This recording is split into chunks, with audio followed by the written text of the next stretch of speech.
يا أيها الذين آمنوا إذا نودي للصلاة من يوم الجمعة فاسعوا إلى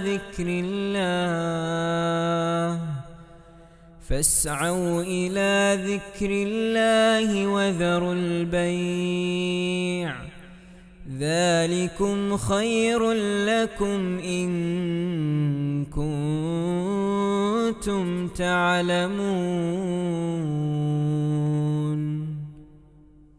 إن الحمد لله نحمده ونستعينه ونستغفره ونعوذ بالله من شرور أنفسنا ومن سيئات أعمالنا. من يهده الله فلا مضل له ومن يضلل فلا هادي له. وأشهد أن لا إله إلا الله وحده لا شريك له وأشهد أن محمدا عبده ورسوله. فاللهم صل وسلم وبارك عليه وعلى آله وصحبه أجمعين. أما بعد فأوصيكم عباد الله ونفسي بتقوى الله. يا أيها الذين آمنوا اتقوا الله حق تقاته ولا تموتن إلا وأنتم مسلمون. സ്നേഹമുള്ള സത്യവിശ്വാസികളെ, സഹോദരന്മാരെ, അല്ലാഹു സുബ്ഹാനഹു വ തആലയുടെ വിധിവിലക്കുകളും നിയമ നിർദ്ദേശങ്ങളും ജീവിതത്തിലുടനീളം കാത്തു സൂക്ഷിച്ചുകൊണ്ട് തഖ്വയുള്ളവരായി ജീവിക്കുവാൻ പരമാവധി പരിശ്രമിക്കണേ എന്ന് എന്നെയും നിങ്ങളെ ഓരോരുത്തരെയും ഗൗരവപൂർവം ഉണർത്തുകയാണ്, ഉപദേശിക്കുകയാണ്.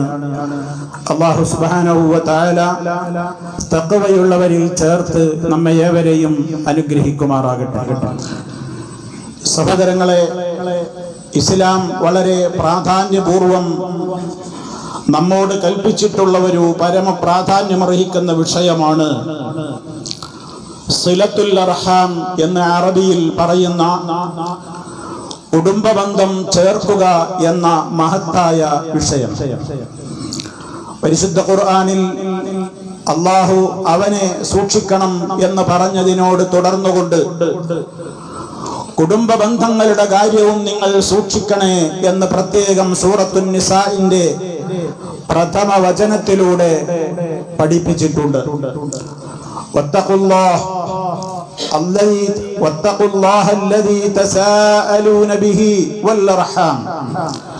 നിങ്ങൾ അല്ലാഹുവിനെ സൂക്ഷിക്കുവീൻ, അതുപോലെ തന്നെ വല്ലർഹാമ കുടുംബ ബന്ധങ്ങളെയും നിങ്ങൾ സൂക്ഷിക്കുവീൻ.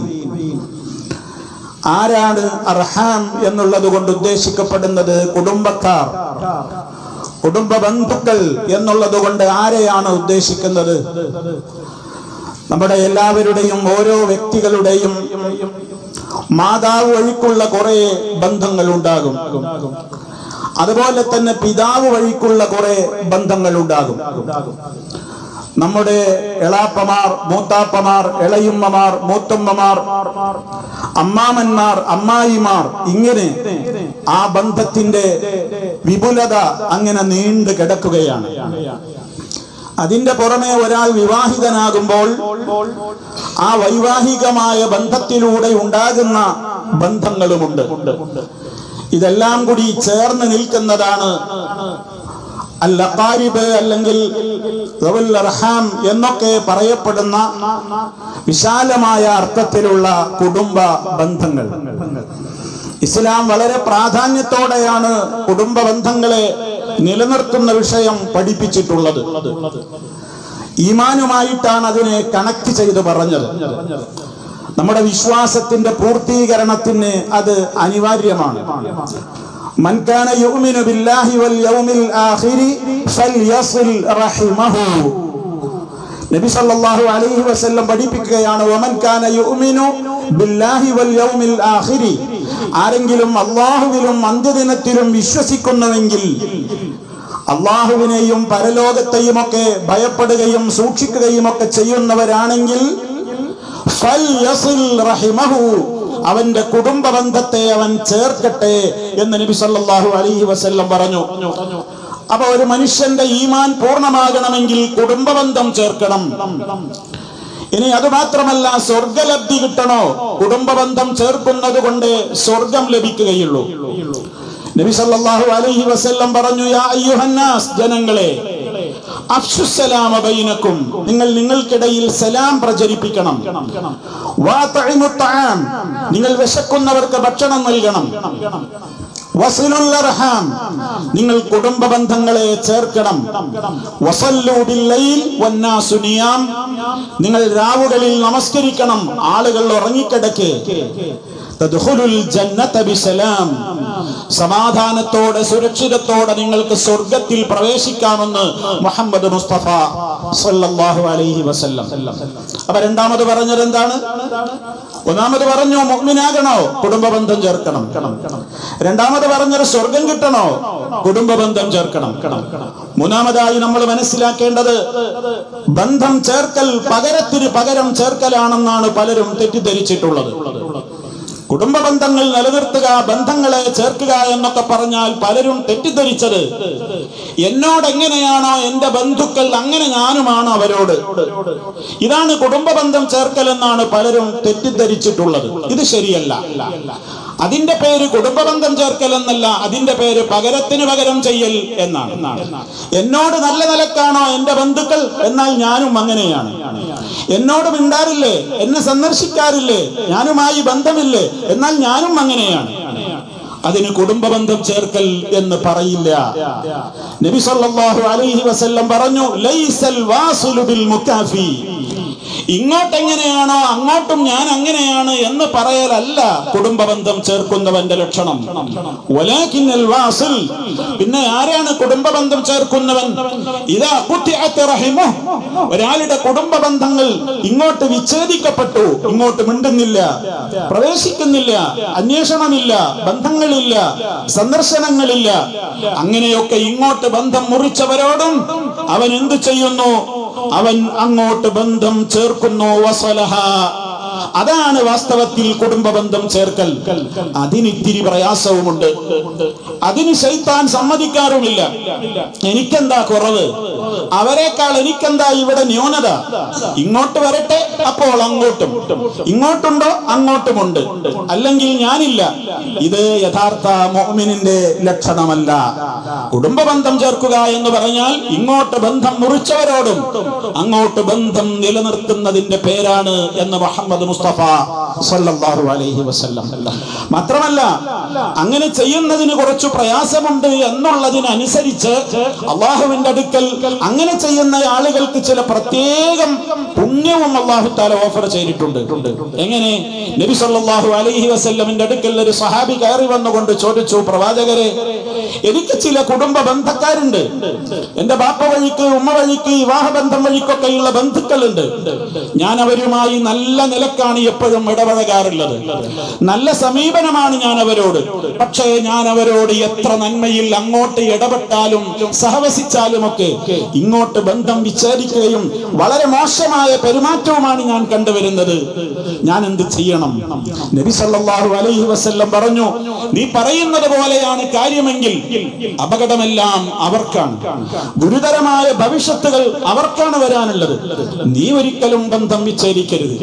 നീ അങ്ങനെ ബന്ധം അവർ മുറിക്കുമ്പോഴും നീ ചേർത്തുകൊണ്ട് ഇരിക്കുമ്പോഴൊക്കെ ലാ യസാലു, അല്ലാഹു സുബ്ഹാനഹു വ തആലയുടെ ഭാഗത്ത് നിന്ന് മഅക, നിന്റെ കൂടെ ഉണ്ടാകും, ലഹീറുൻ അലൈഹിം, അവർക്കെതിരെ അല്ലെങ്കിൽ അവരുടെ കാര്യത്തിൽ നിനക്ക് ക്ഷമ നൽകുവാനും അല്ലാഹുവിങ്കൽ നിന്ന് നിനക്ക് ബറക്കത്തുകൾ ധാരാളമായി ലഭ്യമാകുവാനും ഒക്കെ ഒരു സഹായി, അല്ലാഹുവിന്റെ ഒരു പ്രത്യേക സഹായി നിന്റെ കൂടെ അല്ലാഹു നിശ്ചയിച്ചു തരും. മാ ദുംത അലാ ദാലിക, നീ നല്ല ഇടപെടൽ നിലനിർത്തുമ്പോഴെല്ലാം എന്ന് നബി സല്ലല്ലാഹു അലൈഹി വസല്ലം പറയാണ്. ഇതാണ് നമ്മൾ ചിന്തിക്കേണ്ടത്. നമ്മിൽ എത്ര പേർക്ക് അതിന് സാധിക്കാറുണ്ട്? ഇവിടെ ഇരിക്കുന്ന ഞാനും നിങ്ങളും ഒക്കെ ചിന്തിക്കുക, എന്നോട് ബന്ധം മുറിച്ചവരോട് പിന്നെ ഞാനും വർഷങ്ങളോളം അങ്ങനെയാണോ? ഞാൻ യഥാർത്ഥ മുസ്ലിം അല്ല, ഞാൻ യഥാർത്ഥ മുഅ്മിൻ അല്ല. ഞാൻ എന്റെ റബ്ബിനോട് ചേർക്കണം എന്ന് പറഞ്ഞ ബന്ധങ്ങളെ വിളക്കി ചേർക്കുന്നവനല്ല, അത് കട്ട് ചെയ്യുന്നവനാണ്. ബന്ധങ്ങൾ വിളക്കി ചേർക്കുന്നവർക്കാണ് ജന്നത്തുള്ളതെങ്കിൽ ആ ബന്ധങ്ങളെ കട്ട് ചെയ്യുന്ന ആളുകൾക്കാണ് ജഹന്നമെന്ന് വിശുദ്ധ ഖുർആൻ വളരെ കൃത്യമായി തന്നെ പഠിപ്പിച്ചിട്ടുണ്ട്. അതുകൊണ്ട് തന്നെ സഹോദരങ്ങളെ, ഈ വിഷയത്തിൽ അല്ലാഹു സുബ്ഹാനഹു വ തആല അവന്റെ പ്രത്യേകമായ കാവൽ നമുക്ക് ലഭിക്കണമെങ്കിൽ അവിടുന്ന് പ്രത്യേകം റബ്ബ് നമ്മോട് ഖുദ്സിയായ ഹദീസിലൂടെ പഠിപ്പിച്ചിട്ടുണ്ട്. ആര് കുടുംബ ബന്ധങ്ങളെ ചേർക്കുന്നുവോ ഞാൻ അവനോട് സദാ ബന്ധം നിലനിർത്തും. ആരാ പറയുന്നത്? റബ്ബ് പറയാണ്. കുടുംബ ബന്ധങ്ങളെ ചേർക്കുന്നവരാരൊക്കെയുണ്ടോ അവരുമായി ഞാൻ സദാ ബന്ധമുണ്ടാകും. അള്ളാഹുവിന്റെ ബന്ധം നമ്മിലേക്ക് എപ്പോഴും നിലനിന്ന് കിട്ടിയാൽ അതിലേറെ സൗഭാഗ്യം ഇനി ഏതാണ് സഹോദരങ്ങളെ നമുക്ക് ലഭ്യമാകുവാനുള്ളത്? അതേ അവസരത്തിൽ ആരെങ്കിലും ബന്ധങ്ങൾ മുറിച്ചു കളഞ്ഞാൽ ഞാനും അവനോട് ബന്ധം മുറിക്കുമെന്ന് അള്ളാഹു അറിയിച്ചതായി മുഹമ്മദ് മുസ്തഫ സല്ലല്ലാഹു അലൈഹി വസല്ലം നമുക്ക് പഠിപ്പിച്ചിരുന്നിരിക്കുകയാണ്. അതുകൊണ്ട് സഹോദരങ്ങളെ, കുടുംബ ബന്ധങ്ങൾ എപ്പോഴും നിലനിർത്തലും അതിനെ കൊണ്ടു നടക്കലും അതിങ്ങനെ സൂക്ഷ്മതയോടെ താവഴിയായി കൊണ്ട് നിലനിർത്തലുമൊക്കെ ഒരു മുസൽമാൻ എന്ന നിലക്ക്, ഒരു വിശ്വാസി എന്ന നിലക്ക് നമ്മുടെ കടമയാണ്. അതിനാദ്യം എന്ത് വേണം? എവിടെയാണ് കുടുംബ ബന്ധങ്ങളൊക്കെ ഉള്ളത് എന്ന് കൃത്യമായി നമ്മൾ പഠിക്കണം. അത് നമ്മുടെ കൂട്ടത്തിൽ എത്ര പേർക്കറിയാം? ഇവിടെ ഇരിക്കുന്ന ഓരോരുത്തരും ഒന്ന് സ്വന്തത്തോട് ചോദിച്ചു നോക്ക്. എനിക്ക് എന്റെ എത്ര ബന്ധങ്ങളെ അറിയാം? എന്റെ വാപ്പ വഴിക്ക് എത്ര ബന്ധങ്ങളുണ്ട് എനിക്ക് പറയാൻ സാധിക്കുമോ? ഉമ്മ വഴിക്ക് എവിടെയെല്ലാം ബന്ധങ്ങൾ പരന്നു കിടക്കുന്നു എനിക്ക് പറയാൻ സാധിക്കുമോ? നമ്മുടെ കൂട്ടത്തിൽ എത്ര പേർക്ക് പ്രായമുള്ളവരും പക്വതയെത്തിയവരും ചിന്തിക്കുക, നമുക്ക് പോലും എത്ര പറയാൻ സാധിക്കും? എങ്കിൽ അതിന്റെ ഒരു 20% ന്യൂ ജനറേഷന് പറയാൻ സാധിക്കുകയുള്ളൂ. നമുക്കൊരു പക്ഷേ നമ്മുടെ മുത്തമ്മയുടെ മക്കള്, ഇളമയുടെ മക്കള്, അമ്മായിയുടെ മക്കള് എന്നൊക്കെ പറഞ്ഞു പലരുമായും ഒരുപക്ഷെ ഇപ്പോഴും ബന്ധമുണ്ടാകും. ഇപ്പോഴും ബന്ധമില്ല എന്നുള്ളത് വേറെ കാര്യം. പക്ഷേ അടുത്ത ഒരു തലമുറ, ന്യൂ ജനറേഷൻ എന്നറിയപ്പെടുന്ന ആളുകൾക്ക് അത്ര പോലും ബന്ധങ്ങൾ ഇല്ലാതായിരിക്കുന്നു. ഇതാണോ നമ്മുടെ സംസ്കാരം? മഹാനായ നബി സല്ലല്ലാഹു അലൈഹി വസല്ലം പറഞ്ഞു, തഅല്ലമൂ മിൻ അൻസാബിക്കും, തഅല്ലമൂ മിൻ അൻസാബിക്കും. നിങ്ങളുടെ നസബകൾ നിങ്ങൾ പഠിച്ചു വെക്കണം. നിങ്ങൾ പഠിക്കണം നിങ്ങളുടെ പരമ്പര. പാപ്പയാര്, പാപ്പയാര്, ആരൊക്കെയാണ് എന്റെ ഉപ്പയുടെ ബന്ധുക്കൾ, ഉമ്മ വഴിക്കുള്ള ബന്ധുക്കൾ, അവരിന്ന് എവിടെയൊക്കെ ജീവിച്ചിരിക്കുന്നു, അവർക്ക് എത്ര മക്കളുണ്ട്, അവരെവിടെയാണ് നിവസിച്ചു കൊണ്ടിരിക്കുന്നത്, അവരുടെ പ്രശ്നങ്ങൾ എന്താണ്, നീ അറിയണം. തഅല്ലമൂ മിൻ അൻസാബിക്കും. നിങ്ങളുടെ കുടുംബ ബന്ധ പരമ്പരകളെ നിങ്ങൾ പഠിക്കണമെന്ന് നബി സല്ലല്ലാഹു അലൈഹി വസല്ലം പറയാണ്. എത്രത്തോളം നിങ്ങൾ പഠിക്കണം? ഹദീസിന്റെ വാചകത്തിൽ നമുക്ക് കാണുവാൻ സാധിക്കും, മാ തസിലൂന ബിഹി യർഹമക്കും. നിങ്ങളുടെ രക്തബന്ധങ്ങളെയും കുടുംബ ബന്ധങ്ങളെയും ഒക്കെ ഇസ്ലാം അനുശാസിക്കുന്ന വിധത്തിൽ ചേർത്ത് മരണം വരെ നിങ്ങൾക്കത് കൊണ്ട് നടക്കുവാൻ ആവശ്യമായ തോതിൽ നിങ്ങൾ ആ ബന്ധങ്ങളെയൊക്കെ പഠിച്ചു വെക്കണം. നിങ്ങളുടെ മക്കൾക്ക് അത് പഠിപ്പിച്ചു കൊടുക്കണം. എന്താ കാരണം? ഫൈന സിലത്തർ റഹിമി, കുടുംബ ബന്ധം ചേർക്കുക എന്നുള്ളത് മഹബ്ബത്തുൻ ഫിൽ അഹ്ലി, അത് കുടുംബങ്ങൾക്കിടയിൽ സ്നേഹത്തെ എപ്പോഴും നിലനിർത്തുന്ന ഒരു കാര്യമാണ്. കുടുംബ ബന്ധങ്ങൾ നിലനിൽക്കുന്നുവെങ്കിൽ അതുകൊണ്ടുള്ള ഒന്നാമത്തെ ഗുണം നബി സല്ലല്ലാഹു അലൈഹി വസല്ലം പറയാണ്, കുടുംബക്കാർക്കിടയിൽ നല്ല മഹബ്ബത്തായിരിക്കും എപ്പോഴും. മസറാത്തുൻ ഫിൽ മാലി, കണ്ടോ, ദുനിയാവിൽ തന്നെ കിട്ടുന്ന മറ്റൊരു ഗുണമാണ് മസറാത്തുൻ ഫിൽ മാലി. കുടുംബ ബന്ധം ചേർക്കുന്നവരുടെ സമ്പത്തിൽ അല്ലാഹു ബറക്കത്ത് ചൊരിഞ്ഞുകൊണ്ടേയിരിക്കും. അവന് സമ്പത്ത് കൂടും, അവനുള്ള സമ്പത്തിൽ അല്ലാഹു ഐശ്വര്യം നൽകും, ബറക്കത്ത് നൽകും. അതേപോലെ തന്നെ വമൻസാത്തുൻ ഫിൽ അസരി, ജീവിച്ചിരിക്കുന്ന അവന്റെ ആയുഷ്കാലത്തിൽ അല്ലാഹു ബറക്കത്ത് ചൊരിയും.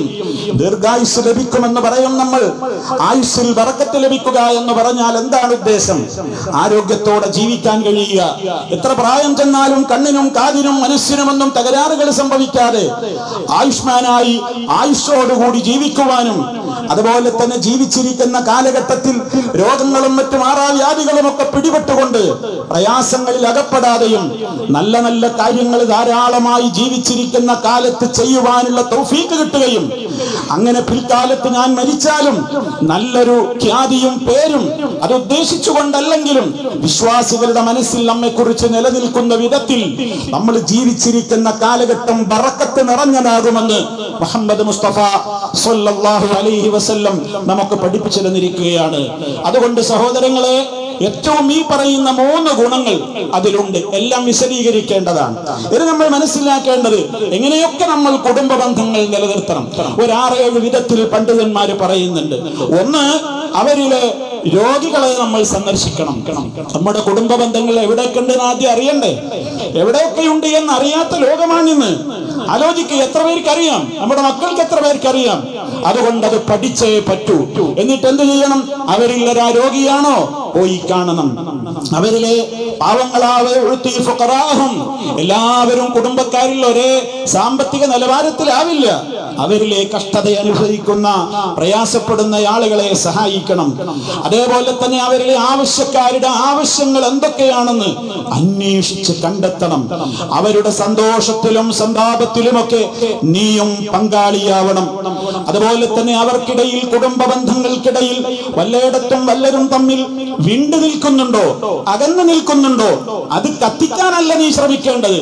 അതിൽ ഒരു പക്ഷം ചേർന്നുകൊണ്ട് നീ ഒരു ഭാഗം കത്തിച്ച് മറ്റവനെതിരെയുള്ള മൂർച്ച കൂട്ടാനല്ല നീ ശ്രമിക്കേണ്ടത്. മറിച്ച് കുടുംബ ബന്ധങ്ങൾക്കിടയിൽ എവിടെയെങ്കിലും ഒക്കെ വിള്ളൽ വന്നിട്ടുണ്ടോ, നീ മസ്ലഹത്തിന് വേണ്ടി ശ്രമിക്കണം. നീ അവർക്കിടയിൽ സുൽഹുണ്ടാക്കണം. അതേപോലെ തന്നെ അവർക്ക് വേണ്ടി നിരന്തരമായി പ്രാർത്ഥിച്ചു കൊണ്ടിരിക്കണം. ഇങ്ങനെയുള്ള കടമകളും കടപ്പാടുകളും ഏറെ പ്രാധാന്യമർഹിക്കുന്ന മറ്റൊരു കടപ്പാട് ശേഷം നമുക്ക് വിശദീകരിക്കുവാനുമുണ്ട്. അതിലേക്ക് ഞാൻ വരുന്നുണ്ട്. അതിന്റെ പുറമെ നാം എന്ത് ചെയ്യണം? നേരത്തെ നബി സല്ലല്ലാഹു അലൈഹി വസല്ലം പറഞ്ഞ ഒരു കാര്യം കൂടി ഇതിനോട് ചേർത്ത് മനസ്സിലാക്കുക. കുടുംബങ്ങളിലെ കഷ്ടപ്പെടുന്ന ആളുകളെ പരിഗണിക്കാതെ പുറമേക്ക് സദഖ ചെയ്യുവാൻ എമ്പൽ കൊള്ളുന്ന ഒരുപാട് ആളുകളെ നമുക്ക് കാണുവാൻ സാധിക്കും. സ്വന്തം കുടുംബത്തിലെ പ്രയാസങ്ങളെ കണ്ടില്ലെന്ന് നടിച്ച് പുറമെയുള്ളവരെ സഹായിക്കുന്നതിലല്ല പുണ്യമുള്ളതെന്ന് നമ്മൾ മനസ്സിലാക്കണം. നബി സല്ലല്ലാഹു അലൈഹി വസല്ലം പറഞ്ഞത് അസ്സദഖത്തു അലൽ മിസ്കീനി സദഖ.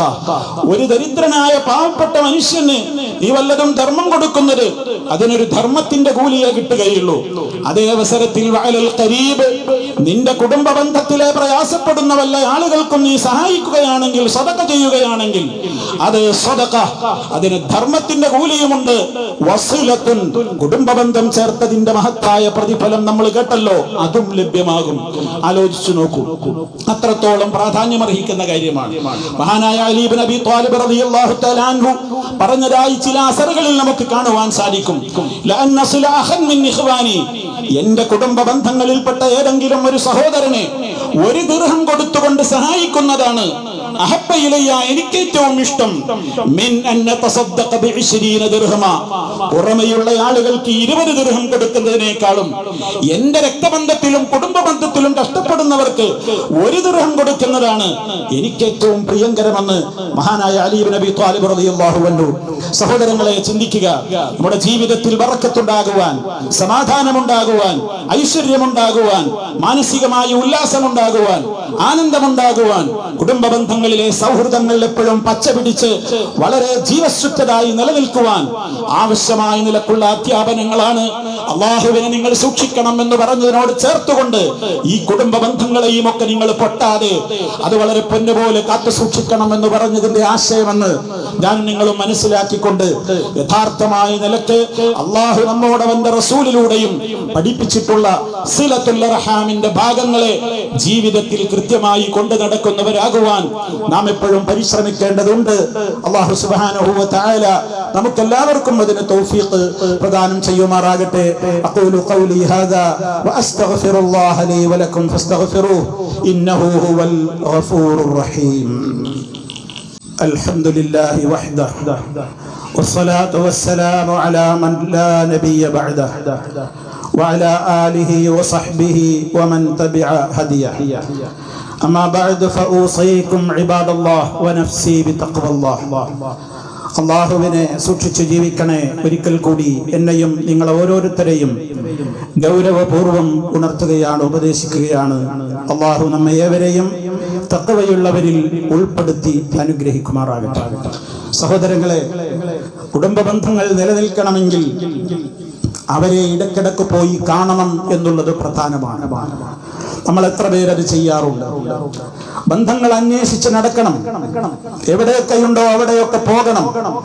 അവരുമായി സംസാരിക്കണം, അവരുമായി ബന്ധപ്പെടണം. തീരെ സന്ദർശിക്കാൻ കഴിയാത്തത്ര വിദൂര ദേശങ്ങളിലാണെങ്കിൽ ഇടയ്ക്കിടെ അവിടുമായി ഇന്നത്തെ അധുനാധുന സംവിധാനങ്ങൾ ഉപയോഗപ്പെടുത്തിക്കൊണ്ട് നമ്മൾ ബന്ധങ്ങൾ നിലനിർത്തിക്കൊണ്ടേയിരിക്കണം. അന്വേഷണങ്ങൾ ഉണ്ടാകണം, സഹായങ്ങൾ ഉണ്ടാകണം. ഇങ്ങനെയാണ് ഇത് നിലനിർത്തുവാൻ ഇസ്ലാം പഠിപ്പിച്ചിട്ടുള്ളത്. ഇതിൽ ഏറ്റവും പ്രാധാന്യമർഹിക്കുന്ന ഒരു വിഷയമാണ് ഇനി ഓർമ്മപ്പെടുത്തുവാനുള്ളത്. കുടുംബ ബന്ധങ്ങൾ നിലനിർത്തുവാൻ ഇന്ന് വാട്സപ്പ് ഗ്രൂപ്പുകളുണ്ട്. പലർക്കും വാട്സപ്പ് സംവിധാനങ്ങളൊക്കെ വന്നപ്പോ കുടുംബ കൂട്ടായ്മകളുടേതായ ഗ്രൂപ്പുകളൊക്കെ ഇന്ന് സജീവമാണ്. അതുകൊണ്ട് ചില ഉപകാരങ്ങളൊക്കെ ഉണ്ട്. എന്നാൽ എത്രത്തോളം അതൊക്കെ ഉദ്ദേശിക്കുന്ന ഫലപ്രാപ്തിയിൽ എത്തുന്നുണ്ട് എന്നും, അതുകൊണ്ടൊക്കെ പലപ്പോഴും അതിലൊക്കെ ചർച്ച ചെയ്യപ്പെടുന്ന വിഷയങ്ങൾ എടുത്തു നോക്കിയാൽ നമ്മുടെ പരലോകത്തിന് ഉപകരിക്കുന്ന വിധത്തിലും അല്ലാഹുവിങ്കൽ നിന്ന് നമുക്ക് പ്രതിഫലം ലഭ്യമാകുന്ന വിധത്തിലുമൊക്കെ എത്ര പേര് അത്തരം കുടുംബ വാട്സപ്പ് കൂട്ടായ്മകൾ ഉപയോഗപ്പെടുത്തുന്നുണ്ട് എന്ന് ഓരോരുത്തരുമെന്ന് പരിശോധിക്കുന്നത് നന്നാകും. മറ്റൊന്നിവിടെ കാണാറുള്ളത് കുടുംബ സംഗമങ്ങളാണ്. ഇന്ന് അതിന്റെ ഒരു കാലമാണ്. ഓഡിറ്റോറിയങ്ങളിൽ ക്ഷണക്കത്തുകൾ മുമ്പേ നൽകിക്കൊണ്ട് ഇന്ന് തറവാട്ടുകാരുടെ കുടുംബ സംഗമം നടക്കാൻ പോകുന്നു എന്ന പേരിൽ വമ്പിച്ച കുടുംബ സംഗമങ്ങൾ നടക്കുന്നു. ഞാനതിനെതിരുള്ള ഒരാളൊന്നുമല്ല. പക്ഷേ അതുകൊണ്ട് നമുക്ക് നേട്ടമാണോ ഉള്ളത്, ഓട്ടമാണോ ഉള്ളത്? ഒരു കുടുംബ സംഗമത്തിൽ ഒരു ദിവസം ഒരുമിച്ചു കൂടിയത് കൊണ്ട് ആ കുടുംബ ബന്ധങ്ങളെയൊക്കെ നമുക്ക് പരിചയപ്പെടാൻ പോലും കഴിയുന്നില്ല. എത്രയോ അകന്ന ബന്ധങ്ങൾ, അകന്നവരല്ല അടുത്തവരാണ്. അപ്പയുടേതായി ബന്ധപ്പെട്ട ഒരുപാട് കണ്ണികൾ അങ്ങനെ നീണ്ടു കിടക്കുകയാണ്. ഞാൻ തുടക്കത്തിൽ പറഞ്ഞു, എളാപ്പ, മൂത്താപ്പ, അങ്ങനെ അവരുടെ മക്കൾ ഇങ്ങനെ പോയിട്ടുണ്ടാകും. അതുപോലെ തന്നെ ഉമ്മ വഴിക്കുള്ളത് ആർക്കാണ് ഇത് സംസാരിക്കാനും കാണാനും പരിചയപ്പെടാനും ഒരു കുടുംബ സംഗമത്തിലെ വേദി കൊണ്ട് കഴിയുന്നുണ്ടോ? ഇല്ല. പിന്നെ അവിടെ നടക്കുന്നത് എന്താണ്? അവിടെ ചിലരൊക്കെ പാട്ടുപാടും, കഥകൾ പറയും. കുട്ടികളൊക്കെയാണ് അതേപോലെയുള്ള പല മത്സരങ്ങളും ചില സതുപദേശങ്ങളും ഒക്കെ നടക്കും. അതിലേറെ പലയിടങ്ങളിലും തോന്നിവാസങ്ങളും നടക്കും. അതേപോലെ തന്നെ ആണും പെണ്ണും ഒക്കെ ഇടകലർന്ന് ഡാൻസുകളും പാട്ടുകളും ഇന്നത്തെ ചില കല്യാണ പന്തലുകളിൽ കാണുന്നില്ലേ, കല്യാണത്തിന്റെ സ്റ്റേജുകളിൽ കാണുന്നില്ലേ? നിക്കാഹ് അവിടെ നടന്ന് നിക്കാഹിന്റെ ശേഷം ആളങ്ങോട്ട് ഇറങ്ങിപ്പോയാൽ പിന്നെ അവിടെ ആണിനെയും പെണ്ണിനെയും പ്രദർശിപ്പിച്ചുള്ള കൂത്താട്ടമല്ല നടക്കാറുള്ളത്. ഇതേപോലെ ഇന്ന് കുടുംബ സംഗമങ്ങളിലും പലപ്പോഴും അങ്ങനെയൊക്കെയാണ് നടക്കുന്നതെങ്കിൽ അത്തരം കുടുംബ സംഗമങ്ങൾ കൊണ്ട് കുടുംബ ബന്ധം ചേർക്കുന്നതിന്റെ കൂലിയല്ല ലഭിക്കുക, മറിച്ച് അള്ളാഹുവിന് ഇഷ്ടമില്ലാത്ത കാര്യങ്ങൾ ചെയ്യുവാൻ വേണ്ടി ആളുകളെ വിളിച്ചുകൂട്ടി പണം ചെലവഴിച്ചു എന്നുള്ളതിന്റെ ശിക്ഷയാണ് ലഭിക്കുക എന്ന് നമ്മൾ മനസ്സിലാക്കണം.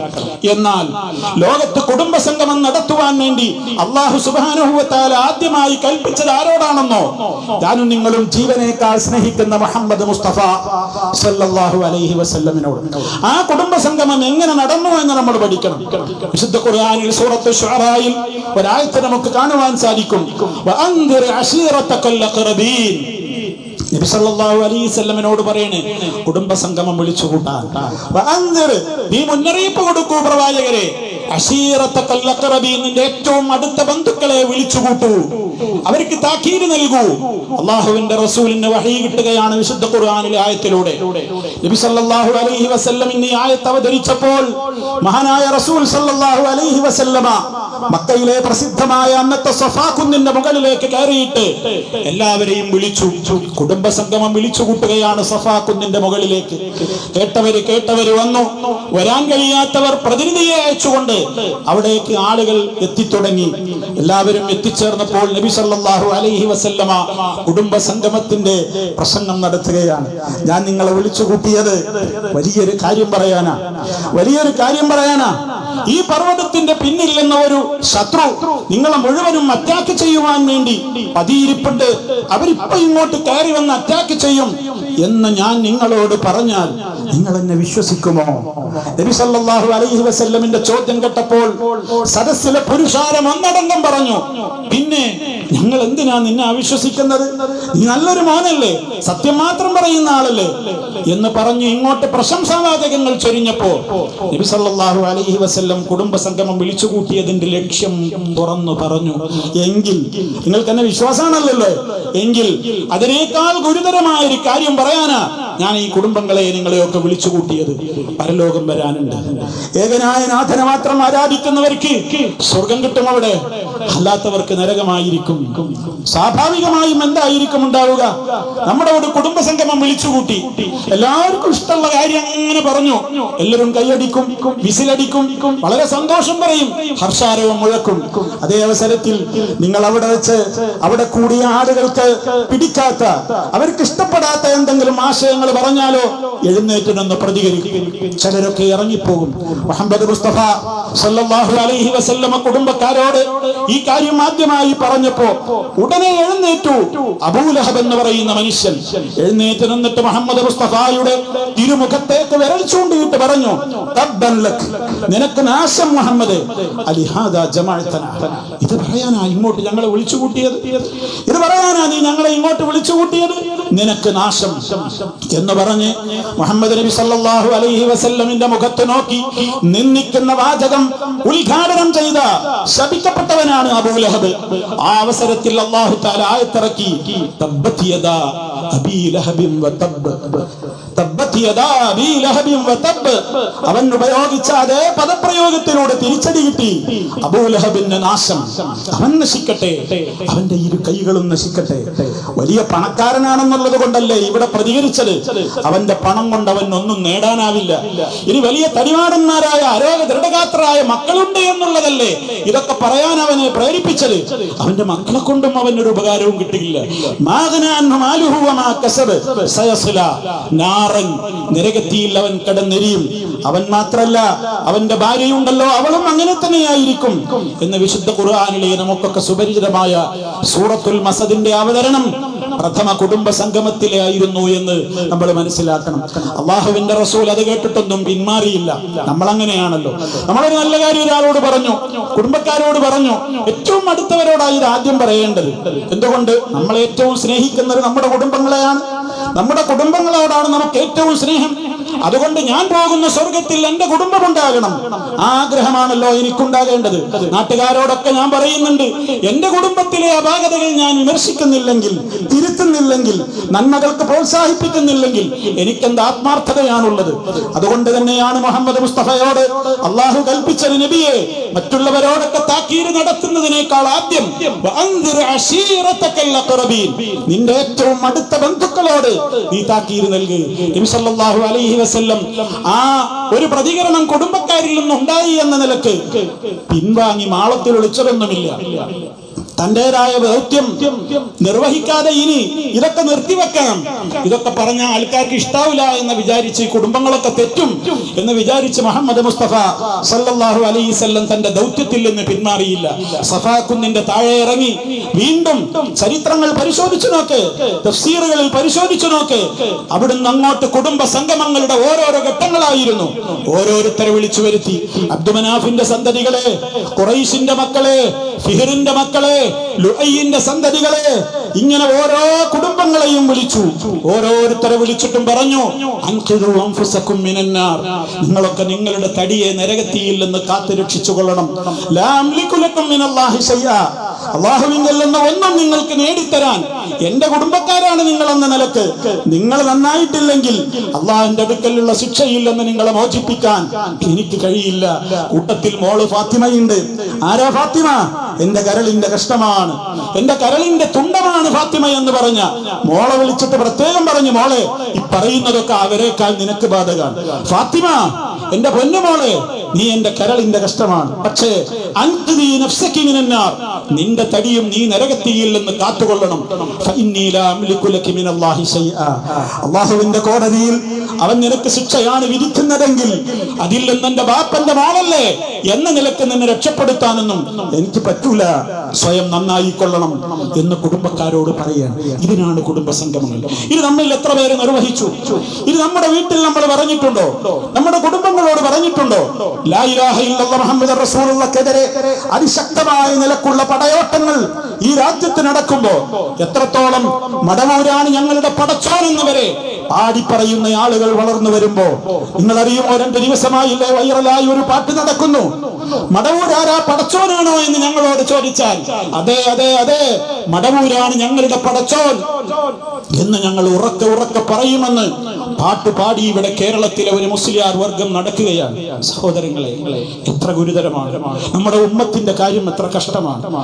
ലോകത്ത് ഒരാളും പറയാത്തത് അറേബ്യൻ മുശ്രിക്കുകൾ പോലും അവരുടെ പടച്ചവൻ അള്ളാഹുവാണെന്നല്ലാതെ അവരാരാധിക്കുന്ന വിളിച്ചു പ്രാർത്ഥിക്കുന്ന കീഴ് ദൈവങ്ങളാണെന്ന് ഒരിക്കലും പറഞ്ഞിട്ടില്ല. ആലോചിച്ചു നോക്കണം എത്രത്തോളം അപകടകരമായ ഒരു പ്രവണത സമൂഹത്തിൽ വിശ്വാസ രംഗത്തും ആചാര രംഗത്തും സാംസ്കാരിക മേഖലയിലും കുത്തൊഴിഞ്ഞു കിടക്കുമ്പോ നമ്മളതാ കുടുംബങ്ങളുടെ ചിരി കിട്ടാൻ, എല്ലാവരും നമ്മളെ സ്നേഹിക്കാൻ, എല്ലാവരുടെയും അളിയാക്കയും മൂത്താപ്പയും അളയമയും ഒക്കെ ആവാൻ, എല്ലാവരും നമ്മെ സ്നേഹിക്കാൻ, ആരും നമ്മെ വെറുക്കാതിരിക്കാൻ, സമൂഹത്തിൽ കാണുന്ന തിന്മകൾക്കെതിരെ ഒരക്ഷരം ഉരിയാടാതെ എല്ലാത്തിന്റെയും കൂടികളായി മാറുന്നുവെങ്കിൽ നമുക്കൊക്കെ പരലോകത്ത് ഭാരതന്മാരായ അമ്പിയാവും ശുഹദാവും സിദ്ദീഖുകളും സാലിഹീങ്ങളും ഒക്കെ കടന്നു കയറിയ സ്വർഗത്തിലേക്ക് അടുക്കാൻ നമുക്ക് സൗഭാഗ്യമുണ്ടാകുമോ? എത്രത്തോളം നമ്മുടെ ബാധ്യതയുണ്ട് എന്ന് തിരിച്ചറിയുക. ഈ ബാധ്യതയേറെ പ്രാധാന്യം അർഹിക്കുന്നതാണ്. എല്ലാ സഹായങ്ങളും നമ്മുടെ കുടുംബത്തിന് കൊടുക്കുന്നതിന്റെ പുറമെ ആദർശപരമായിട്ട് അവരോട് സത്യം തുറന്നു പറയുക എന്നുള്ളത് നമ്മുടെ കടമയാണ്. സ്വീകരിച്ചോ ഇല്ലേ എന്നുള്ളത് എന്റെയും നിങ്ങളുടെയും കടമയല്ല. നമ്മൾ പറഞ്ഞതുകൊണ്ട് കുടുംബം നന്നാവോ? നമ്മൾ പറഞ്ഞതുപോലെ കുടുംബം മാറൂല. അത് എന്റെ കഴിവിൽപ്പെട്ടതല്ല, നിങ്ങളുടെയും കഴിവിൽപ്പെട്ടതല്ല. 950 കൊല്ലം ഈ ലോകത്തിൽ ലാ ഇലാഹ ഇല്ലല്ലാഹ്ക്ക് വേണ്ടി ജീവിച്ചു പടവരുതിയ മഹാനായ ഒരു പ്രവാചകനുണ്ടല്ലോ, നോഹ് നബി അലൈഹിസ്സലാം. ഒരുപാട് ആളുകളെ അദ്ദേഹം നന്നാക്കി. പക്ഷേ സ്വന്തം മകനോട് മരണം വരെ പറഞ്ഞു നോക്കി, മകൻ നന്നായില്ല. അവൻ മുങ്ങിച്ചത്തു കാഫിറായിട്ട്. നോഹ് നബിക്ക് വല്ല കുഴപ്പമുണ്ടോ? നോഹ് നബിക്ക് വല്ല കുഴപ്പമുണ്ടോ? ഒരു തകരാറുമില്ല. പക്ഷേ അദ്ദേഹം പറയേണ്ട ദൗത്യം നിർവഹിച്ചു. അവിടെയാണ് ചോദ്യം, നമ്മൾ അത് നിർവഹിച്ചോ? നമ്മൾ പറയാറുണ്ടോ കേട്ടവർ നന്നായോ ഇല്ലേ എന്ന്? എന്നോടും നിങ്ങളോടും അല്ലാഹു ചോദിക്കൂല, ഒരു നബിയോട് പോലും ചോദിക്കൂല. അതുകൊണ്ട് ഉത്തരവാദിത്തം നിർവഹിക്കണം. അതാണ് യഥാർത്ഥത്തിലുള്ള കുടുംബ ബന്ധം ചേർക്കൽ. അവിടെ ദുന്യവിയും മുഖറവിയുമായ കാര്യങ്ങളിൽ ഏതൊക്കെ നിലക്ക് ബന്ധം ചേർക്കണമെന്ന് പറഞ്ഞോ ആ ബന്ധങ്ങളൊക്കെ നിലനിർത്തുവാൻ പ്രിയപ്പെട്ടവരെ ഞാനും നിങ്ങളും പരിശ്രമിക്കേണ്ടതുണ്ട്. അങ്ങനെ നമ്മുടെ ഈമാൻ പൂർണ്ണമാകണം, അങ്ങനെ നമുക്ക് സ്വർഗം കരസ്ഥമാകണം, അങ്ങനെ അള്ളാഹുവിന്റെ തൃപ്തി നേടിയ സൗഭാഗ്യവാന്മാരുടെ ലിസ്റ്റിൽ സാധുക്കളായ നമുക്കും ഇടം ഉണ്ടാകണം. അള്ളാഹു തൗഫീഖ് പ്രദാനം ചെയ്യുമാറാകട്ടെ. എല്ലാ പാപങ്ങളും പോരായ്മകളും അള്ളാഹു പുറത്തു തരുമാറാകട്ടെ. മാരകമായ രോഗങ്ങളിൽ നിന്ന്, സഹിക്കാനാവാത്ത പരീക്ഷണങ്ങളിൽ നിന്ന് അള്ളാഹു നമ്മെ ഏവരെയും കാത്തുരക്ഷിക്കുമാറാകട്ടെ. നമ്മിലെ രോഗികൾക്ക് അള്ളാഹു ശിഫയും സമാധാനവും പ്രദാനം ചെയ്യുമാറാകട്ടെ.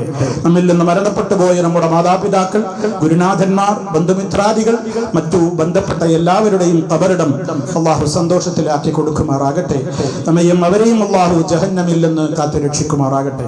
اللهم آت أنفسنا تقواها وزكها أنت خير من زكاها أنت وليها ومولاها ربنا اغفر لنا ذنوبنا وكفر عنا سيئاتنا وتوفنا مع الأبرار اللهم اغفر للمؤمنين والمؤمنات والمسلمين والمسلمات الأحياء منهم والأموات إنك مجيب الدعوات وقاضي الحاجات اللهم أعز الإسلام والمسلمين وأذل الشرك والمشركين اللهم أجرنا وأجر والدينا من النار ربنا اغفر لنا ولإخواننا الذين سبقونا بالإيمان ولا تجعل في قلوبنا غلا للذين آمنوا ربنا إنك رؤوف رحيم اللهم توفنا مسلمين وألحقنا بالصالحين والحمد لله رب العالمين.